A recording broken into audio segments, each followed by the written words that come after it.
Hello. I'm God's subconscious and sometimes conscience. I've been working on him a lot lately. You're welcome.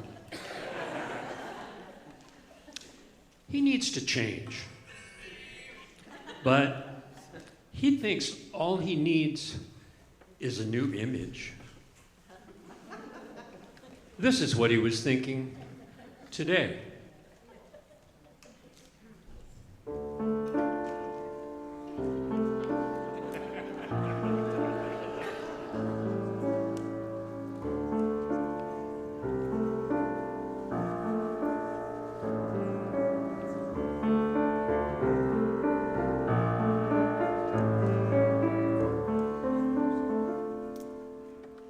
Once upon a time, life seemed so rosy, my position in the heavens quite secure. But those pesky modern thinkers, those meddling little stinkers, are getting much too nosy. Now I can't be so cocksure. You can't relax, you can't let go. 'Cause if you do, someone will come along and try and steal the show. Your only hope, the only way to cope, you've got to keep up with the times. I remember when mankind was filled with wonder. My image could be seen on every road. But now my shrines are being cast asunder. And if the trend continues, all my power will erode. You can't relax, you've got to stay alert. Now and then a flashy show of brutal power never hurt. But intimidation won't always work. You've got to keep up with the times. And so I'll smile and charm, try not to cause alarm, so I can keep up with the times. Now you can't afford the luxury of waiting or depending upon others to perform, 'cause the competition's not procrastinating. You got to keep yourself right at the center of the storm. You can't let up, or you won't last. And you better not be resting on the laurels of your past, 'cause if you do, you'll be through. You've got to keep up with the times. Now the times, they are a-changin'. I've got to do some rearranging. It's the only way that I can stay on top. I'm gonna learn the game and resurrect my name, so I can keep up with the time. So I'll delight, excite, and persuade them dark is light, so I can keep up with the times.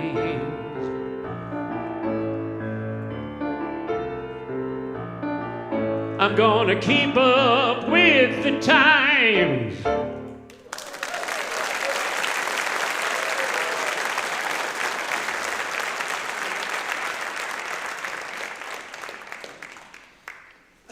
God sat down to write again. Only this time, he was writing to create a new seed into his world in hopes of changing its direction. One piece of creation begets another. And once again, God chose to write a poem for this seed.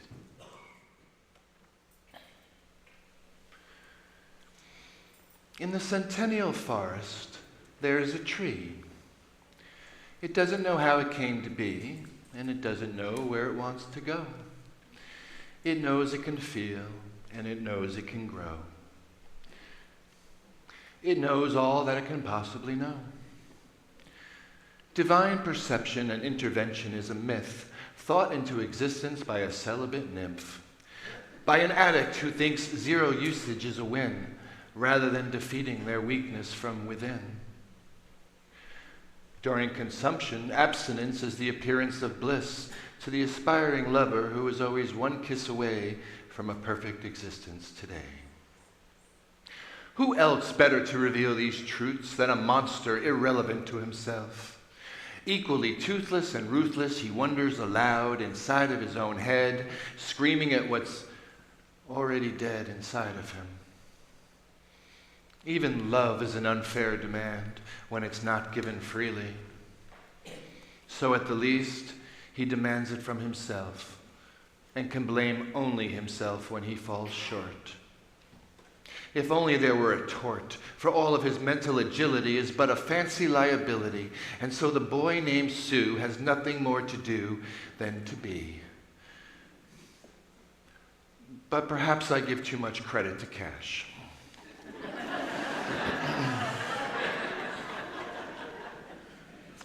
Passive backgrounds litter the landscape as the forefront can only look on, whether strong or weary or both or neither. Teary-eyed is the emotion that begs to be seen, but is invisible by its true nature, as it would nullify what it truly means. To catch 22 angels is a hell unto itself for the devil who loves, but only himself. What is God, if not an afterthought?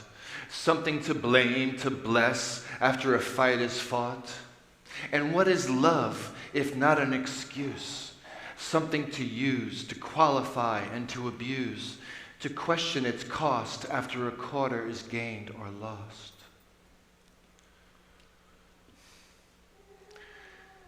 In the millennial ground, there lives a seed. It hasn't a real worry, nor a significant need. It knows not that it is captured, nor how it came to be, but it feels that it soon will be ultimately freed. The glass is half full, yet still overflowing from double-slit over-examination. The game is rigged with the piety of damnation. Every word written is not a piece of art. It's a condemnation and an interrogation, and that's just the start.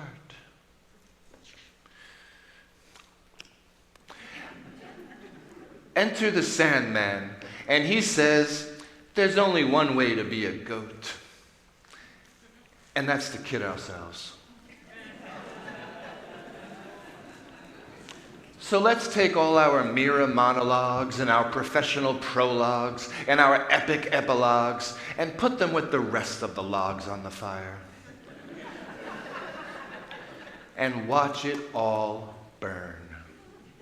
Maybe then we'll start to see what it is that we may have left to learn.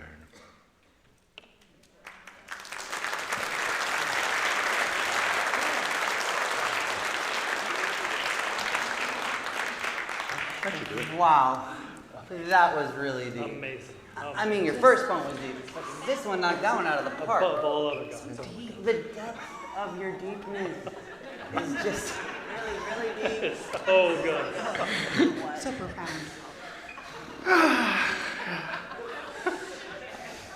Even though Disco Karen did her best to explain to God the resilience and spitefulness of the human spirit, and even though God mostly understood his role in it, he wanted to hear it from the humans themselves. Hey, you there, over there. Oh, me? Yes, you. What drives you? Well, Subaru.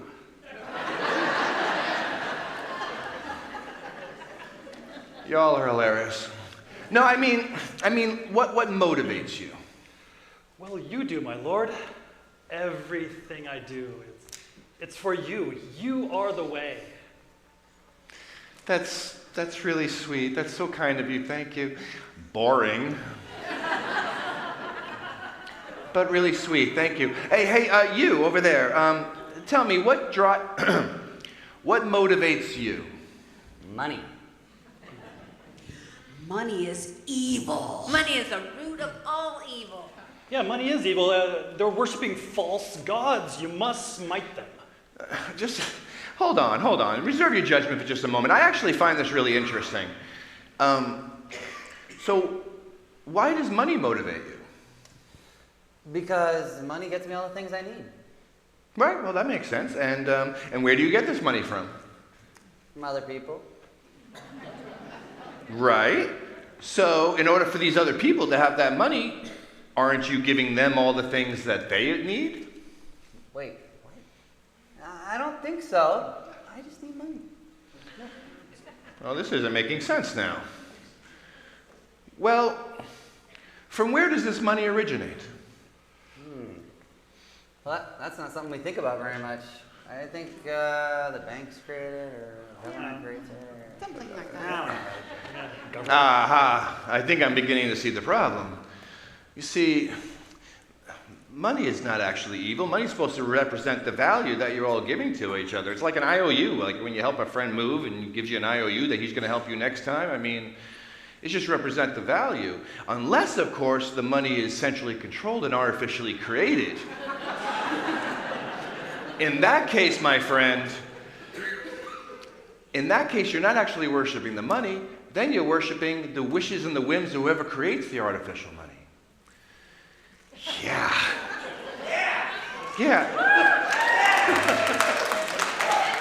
But perhaps I'm not the one to explain this to you best. I know someone who can help us. Miss Money, will you come out here, please?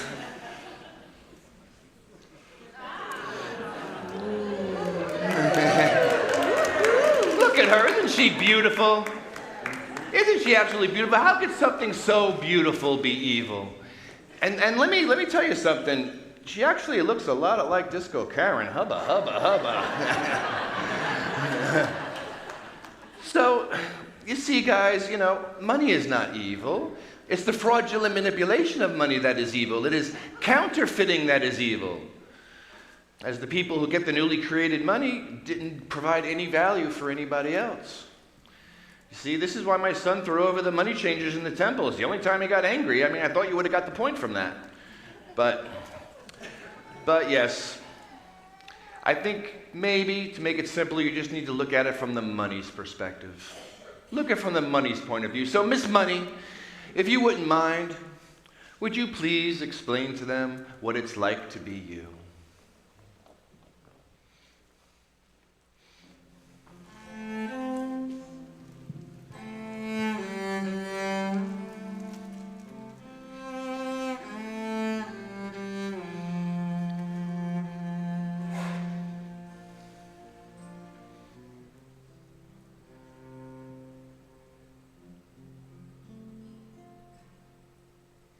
It's not that easy being green, having to spend each day the color of the leaves, when I think it could be nicer being red or yellow or gold or something much more colorful like that. It's not that easy being green. Seems you blend in with so many other ordinary things, and people tend to pass you over, 'cause you're not standing out like flashy sparkles in the water or stars in the sky. But green's the color of spring, and green can be cool and friendly like. Green can be big like a mountain, or important like a river, or tall like a tree. When green is all there is to be, it could make you wonder why. But why wonder? Why wonder? I'm green, it'll do fine. It's beautiful, and it's what I wanna be.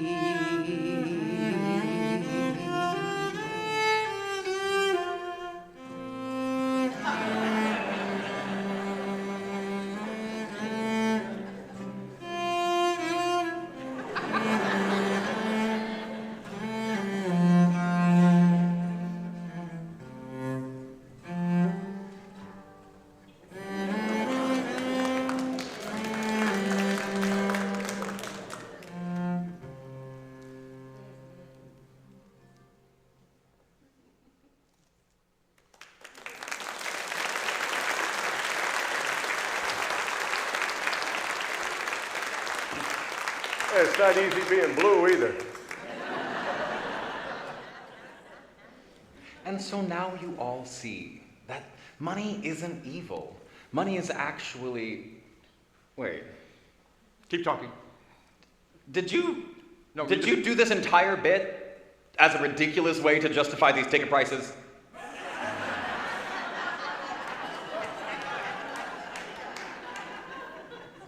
Where's the fourth wall when you need one?